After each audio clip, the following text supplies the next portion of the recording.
সুপ্রিয় শিক্ষার্থী, তোমরা ভিডিওতে যে এমসিকিউটা দেখতে পাচ্ছ, এখানে দুইটি রাশির যোগফল এবং বিয়োগফল দেওয়া রয়েছে এবং তাদের গুণফল বের করতে বলা হয়েছে। তো এখানে দেওয়া আছে x plus y equal to 12 এবং x minus y equal to, অর্থাৎ দুইটা রাশির যোগফল এবং দুইটা রাশির বিয়োগফল দেওয়া আছে, আমাদের বের করতে বলা হয়েছে, তাদের গুণফলটা বের করতে বলা হয়েছে।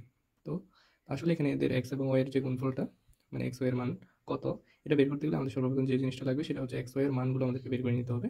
তো এক্স ওয়াই এর মানগুলো বের করে নেওয়ার জন্য আমরা দুইটা টেকনিক ফলো করতে পারি। টেকনিক ওয়ানটা হচ্ছে আমরা খুব সহজে এক্স এর মানটা বের করতে পারবো। এক্স এর মানটা খুব সহজে বের করার জন্য আমাদের এখানে যে এক্স প্লাস ওয়াই এর যে মানটা দেওয়া আছে এবং এক্স মাইনাস ওয়াই এর যে মানটা দেওয়া আছে, এই দুইটা মান আমরা যোগ করবো। তো 12 প্লাস 2 এবং এটাকে 2 দ্বারা ভাগ করবো। তো এখানে যে মানটা পাওয়া গেছে সেটা হচ্ছে 12 প্লাস 2 ইকুয়াল হচ্ছে 14, 14 ডিভাইড বাই 2 ইকুয়াল হচ্ছে 7। এটা হচ্ছে আমাদের এক্স এর মান। এবং আমরা ওয়াই এর মানটাও কীভাবে বের করতে পারি? ওয়াই এর মান বের করার জন্য আমাদের যেটা করতে হবে সেটা হচ্ছে তাদের এক্স প্লাস ওয়াই এর যে যোগফলটা 12, সেটা থেকে এক্স মাইনাস ওয়াই এর যে মানটা আছে সেটা আমরা বিয়োগ করে দেবো সহজে, হ্যাঁ। এবং সেটাকে 2 দ্বারা ভাগ করবো, অর্থাৎ এই মানটা পাওয়া গেল 10 ডিভাইড বাই 2 ইকুয়াল হচ্ছে 5। অর্থাৎ এক্স ওয়াই ইকুয়াল হবে 7 ইন্টু 5 ইকুয়াল 35। এভাবে আমরা সহজে এক্স ওয়াই এর মানটা বের করে নিতে পারি। এছাড়াও আরও একটি টেকনিক রয়েছে, সেটা হচ্ছে আমরা চাইলে যে দুইটা আমাদের ইকুয়েশন দেওয়া আছে এক্স প্লাস ওয়াই ইকুয়াল 12 এবং এক্স মাইনাস ওয়াই ইকুয়াল 2, এই দুইটা ইকুয়েশনকে একবার যোগ করলে আমরা হচ্ছে এক্স এর মানটা পেয়ে যাব, আর একবার বিয়োগ করলে ওয়াই এর মানটা পেয়ে যাবো। আমরা জানি যোগ করলে এখানে কোনো চিহ্নের পরিবর্তন হয় না এবং ওয়াইগুলো কাটা যাবে, অর্থাৎ 2x ইকুয়াল হচ্ছে 14, অর্থাৎ x ইকুয়াল হবে 14 ডিভাইড বাই 2 অর্থাৎ 7।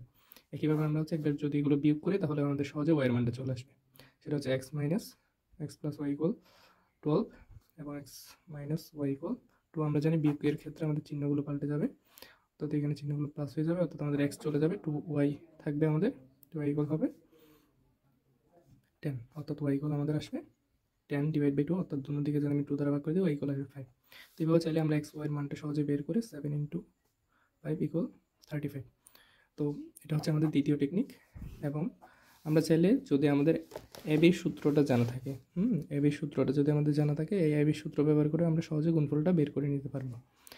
তো আমরা এখানে এবির পরিবর্তে হবে আমাদের এক্স ওয়াই, অর্থাৎ হবে x plus y divide by 2 whole square minus x minus y divide by 2 whole square.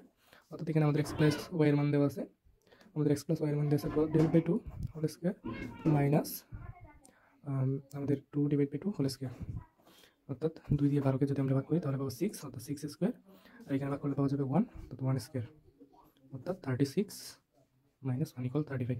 তো এখান থেকে আমরা যে কোনো একটি টেকনিক অবলম্বন করে সহজে আমাদের এক্স এবং ওয়াইয়ের যে গুণফলটা, এটা সহজে আমরা বের করে নিতে পারবো। অর্থাৎ